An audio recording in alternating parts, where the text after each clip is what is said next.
အသက်ကြီးလာတာတကယ်ကိုစမ်းကြည့်တယ်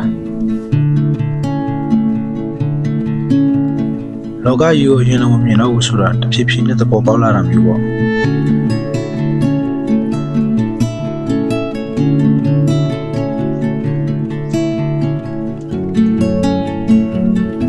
အရင်ကအရေးကြီးရလို့ထင်ခဲ့တဲ့ຢာတွေက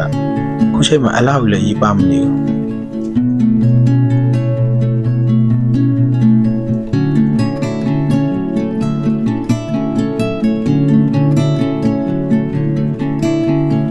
ကိုယ်တိုင်တတိမထားမိခဲ့တဲ့မနက်ခင်းလေးတွေတငယ်ချင်းတွေနဲ့ရင်မောခဲ့တဲ့အခိုက်အတန့်တွေကိုဝါသနာပါတာတွေကိုလုံနေတဲ့အခြေတွေကပဲဘဝရဲ့တန်ဖိုးဖြစ်လာတယ်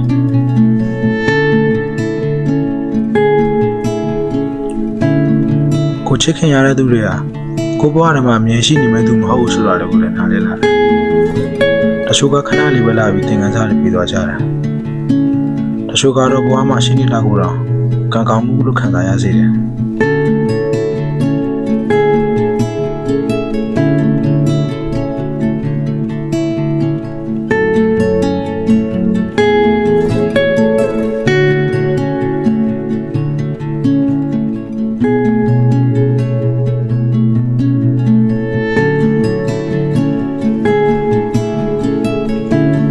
ဒီနောက်ပိုင်းဘဝမှာရအလုပ်ကိုသိထားဖို့မလိုဘူးဆိုတာလက်ခံလာတာကြုတ်တွေးလာကြရသမားရတွေကနေပဲသင်ခန်းစာယူရင်တဖြည်းဖြည်းကြီးထွားလာကြတာပဲမဟုတ်လား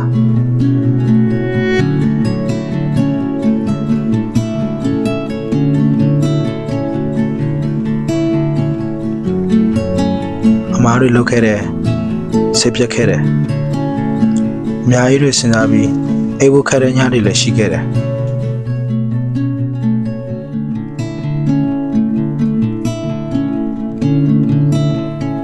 အဲ့ဒီရတွေကြားတဲ့ကနေပဲပုံမခိုင်မာလာတဲ့ကိုပြန်ရှာတွေးခဲ့တယ်မပြည့်စုံသေးပါဘူးဒါပေမဲ့မနေ့ကထပ်တော့ပိုကောင်းလာတာ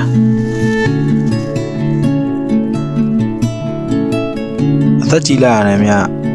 ဘဝငယ်ငယ်တော့ကထင်ထားသလိုမလွယ်ကူဘူးဆိုတာသဘောပေါက်လာတာလူသားမတည်မြဲဘူးအစီအစဉ်တိုင်းကလည်းမအောင်မြင်နိုင်သလိုအိမ်မက်တိုင်းလည်းထင်ထားသလိုဖြစ်မလာနိုင်ဘူးဒါပေမဲ့ဒါကပုံမှန်ပါပဲ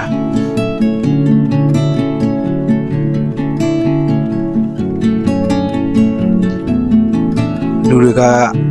ဝင်လာကြမယ်ထွက်သွားကြမှာဒါဘဝရဲ့တာမန်ဖြစ်လိုက်တဲ့တစ်ခုပါ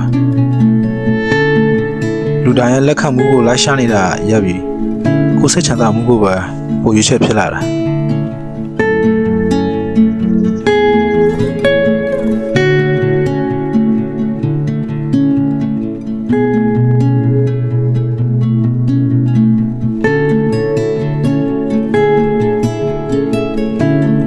ချရှုံမှုကိုလည်း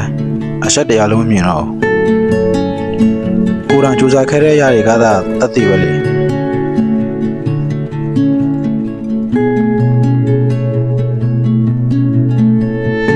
နေကိုင်းနေပါစေ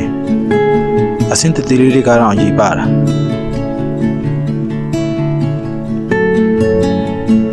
အရွယ်တစ်ခုရောက်လာပြီးနောက်ပိုင်းကိုလည်းပုံနာလဲလာတာ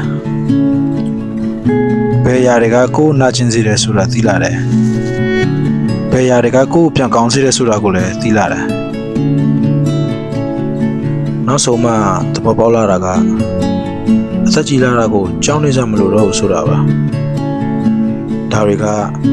ကျွန်တော်တို့ငယ်တို့ကမျှော်လင့်ခဲ့တဲ့လူတယောက်စီကိုတဖြည်းဖြည်းနဲ့ဒီကက်လာတဲ့ဆိုတဲ့အဓိပ္ပာယ်ပဲဖြစ်တယ်လေ